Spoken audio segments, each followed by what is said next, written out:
Welcome to the Underground, the Steel City Underground, the black and gold standard for Pittsburgh Steelers coverage. Now, here's your host, Terry Fletcher. Hello, everyone, and welcome to the Steel City Underground WTF podcast, week 14. My name is Terry Fletcher. So what is fresh in our minds right now?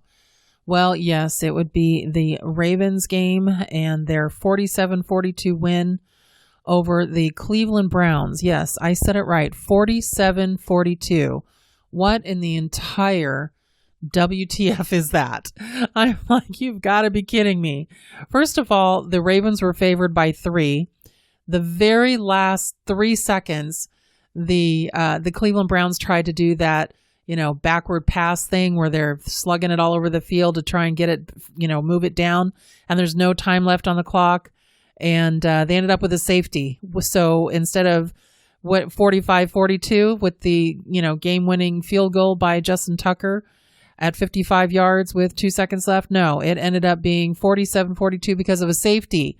So those people that were trying to make the playoffs in their fantasy league, I hear they got kind of screwed. And then also Vegas probably isn't happy because of all the money they would have won when people took the Ravens by 3, and they covered the spread. So there you go. That was kind of just a really crazy game. No matter who you're fans of, if you didn't watch that game and think that it was ridiculously crazy, then you don't like football. It was so bizarre. The only thing that, there's a lot of things from that game that I would say would have a WTF moment on it. But, the one thing with Lamar Jackson, yes, he runs with his legs. He's okay. But in the first half, he's MVP. So I guess everybody thinks he's more than okay. But I'm just going to give you my opinion because, again, this is my segment. So here we go. You can't run that quarterback draw all the time. You can't just always do it by yourself. And that's what he's trying to do. And to a point, obviously with all the points that were scored, it does work against some teams, but we've shut them down. And when I say we, I mean the Steelers have shut them down. Obviously, since, they're looking at 8-5, it's not like other teams haven't shot them down. They have 5 losses, but it's just a crazy situation out there. And I have to say, I was a Ravens fan, which was painful, I have to tell you, because with the Browns at 9-3, which doesn't even make sense to me, it makes my head explode, and the Ravens at 7-5 at the time, they needed to win one so that the Steelers could win the division by just one more win. So there's definitely some math going on here. But when you look at that 47-42 score, where is the defense? Even though there were some defensive takeaways and everything. But here is the kind of interesting one that happened. So he came out after he said he got cramps, and let me tell you, the memes and the comments about that, and I'm sure you know what I mean. They think he had to go potty. So he actually came out on Twitter going, "You guys are tripping. I did not have to," and a little emoji for that. He said he had to have an IV for muscle cramps, but he comes out on 4th and 6 and throws a touchdown pass for the lead. And so at the end, the Browns again tried to do those backward passes, couldn't do it. They've got Justin Tucker, the field goal extraordinaire guy, who's only missed one, I think, in the last, I don't know how many times he's tried. But it was a game for the, just the epic. And that's all you heard about today. So I try to stay off of any of the social media platforms because they just want to anoint the Ravens as the second coming, which brings us to our Steelers game. One of the things that's really kind of making me sad right now, and I'm going to speak to all your fans out there. I'm a fan, as you know. I love the Steelers. I've been a fan for over 20 years. I absolutely adore Ben, and I've been a fan as long as he's been quarterback. And we are 11-2. Yes, we had an ugly game. The loss to the Bills at 26-15 was ugly, and I do believe that some of it had to do with Ben. The pick 6 was not good. It was just not good. And I see us as a one-dimensional team with these short passes that other defenses have figured out. But let's look at what happened. Deontay Johnson had 2 significant drops to start the game. For the first pass he dropped. In the second series, and 3-7, he dropped that as well. Then he was benched for the first half. And I think it got him right, because then he came in the second half and caught a ball at a significant amount. And so, but look at Eric Ebron, his cohort in dropped balls. He dropped his first pass. And then in early second quarter at 3-3, again, he dropped again. And the thing is with Ebron that's really driving me crazy, I have a love-hate relationship with him, which is definitely a WTF at the moment. I think he's got some skills, and he seems like a good guy, and he absolutely adores Ben as his quarterback. The problem is he's too happy to lose. He's too happy to lose. Last week, I wasn't excited about him saying, oh, it's great to lose, and now we face adversity. Okay, the coach can say that. You don't need to say that. As a player, I'd like you to be pissed about it. And then this week, on camera, as Josh Allen was giving his post-game victory speech, then he comes up behind him, hugs him and screams, and he seems happy. Great game for you, great win. And I'm thinking, dude, what the football are you doing out there? So I'm not happy with Ebron right now. And it seems like he's targeted on a lot of third downs, and that's when he drops the ball. So he's had some good moments, but right now he needs to get his head out of his butt and start catching the ball when it's necessary. Stop being so happy about losses and put your face to the grindstone. There was a question to Mike Tomlin about Juju dancing in the middle of the field, on the logo of the Bills. And, remember everybody, Juju's 24. He's 24. And some of you may think, yes, but, that's childish. He's 24. My daughter's 25. So there is a football player younger than my daughter out there. And he's alone. He's from California, where I'm from and where I live. And so he is in Pennsylvania and wherever they're playing. And it's not like he's Big Ben with his family in town, or Coach Tomlin with his family in town. He is in either a condo or a rental, and he is alone. And you know what he's doing as of the recording of this podcast? He's at Burlington Coat Factory paying people's layaway off. He was the one on Thanksgiving morning giving out meals through his Juju Foundation. This kid is something else when it comes to community service. He really does what he has to do. And then he gets on the field. Who's Mr. Reliable? That would be Juju Smith-Schuster. So I say to the fans, we are 11-2, and maybe some of you don't remember when we were 7-5 when Ben won his first Super Bowl. When he won his second one, we actually lost 3 games in a row. You need to remember those things where things happen, where we are a tired football team right now because of the Titans, because of the Ravens and their favorable, exceptions because of Captain COVID. We've played 3 games. The Steelers played 3 games in 12 days. That is hard to do. Now we're back on track. We've got a Monday night football game against a pretty unfortunately sad Cincinnati team, and that gives us an extra day as well. And so I just go out there to all the fans and say, think about it. Think about what you're doing, what you're saying. And if you don't think these players don't read some of these texts, some of these Twitter things, some of these things that are on your social media, think again. And it is hard for them. We have not heard Ben talk about retirement since, 2017, 18? Well, he mentioned it in his post presser the other day because out of frustration. I don't really think he wants to retire. I think he's thinking he's playing decent football, even though he says, and he likes to be self-critical, because what else is he going to say? Remember when, AB or Martavis Bryant or any players were doing anything where he would call them out? He would get barbecued the next day. So now he puts it all on himself. And you don't hear Tom Brady doing that.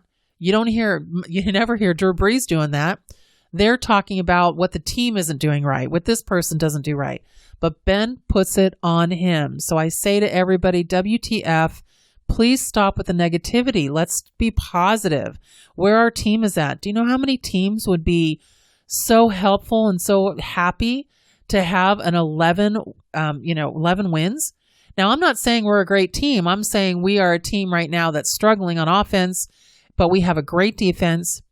We have a great pass rush, and we have a franchise future Hall of Famer quarterback that is doing his best out there.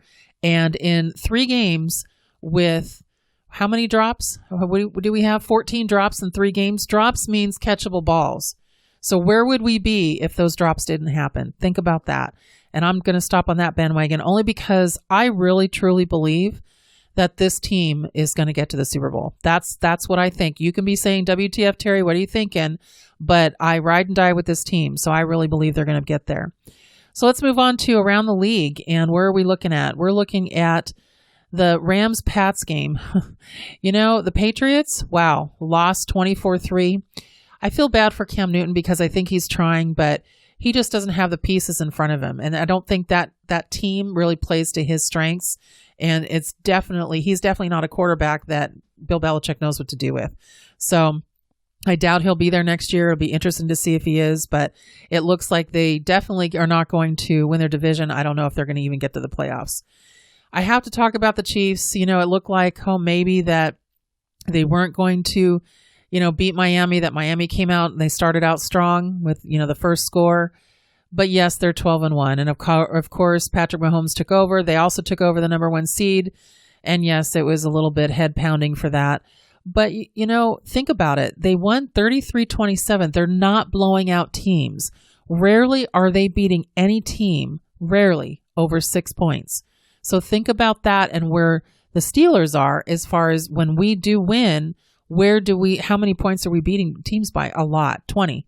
And so that's little bit of a difference there when it comes to that. Remember, we don't play them unless we see them in the AFC Conference Championship. And so it'll be interesting to see because it does go through Kansas City. Let's just face it. The Bears-Texans, Deshaun Watson was sacked 7 times in the 36-7 loss to the Bears. I mean, JJ Watt has just to be like, what are we doing? And so that's a tough team to be on for sure. Seahawks, seeing them celebrate their 40-3 victory against the Jets, seriously, and they're starting to fire now their coordinators, but Adam Gase still has a job.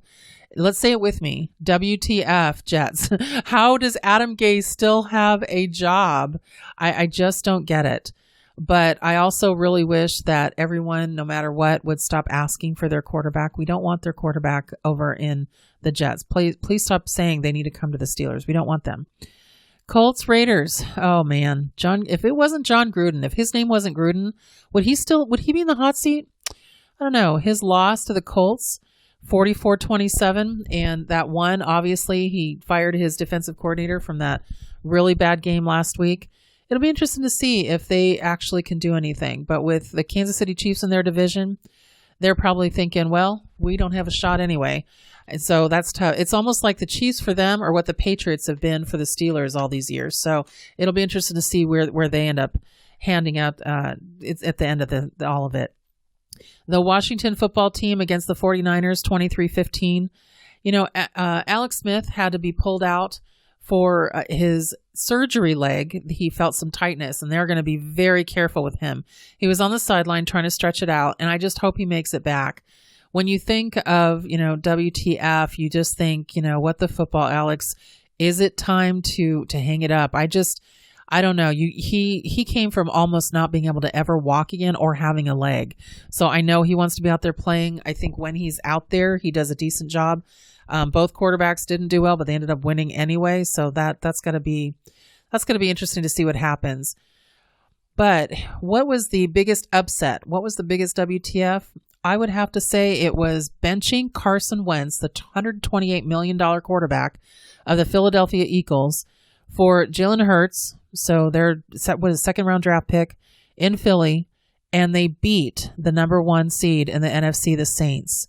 So that was crazy, 24-21. And I really believe that there's a possibility that Carson Wentz's time in Philly is over.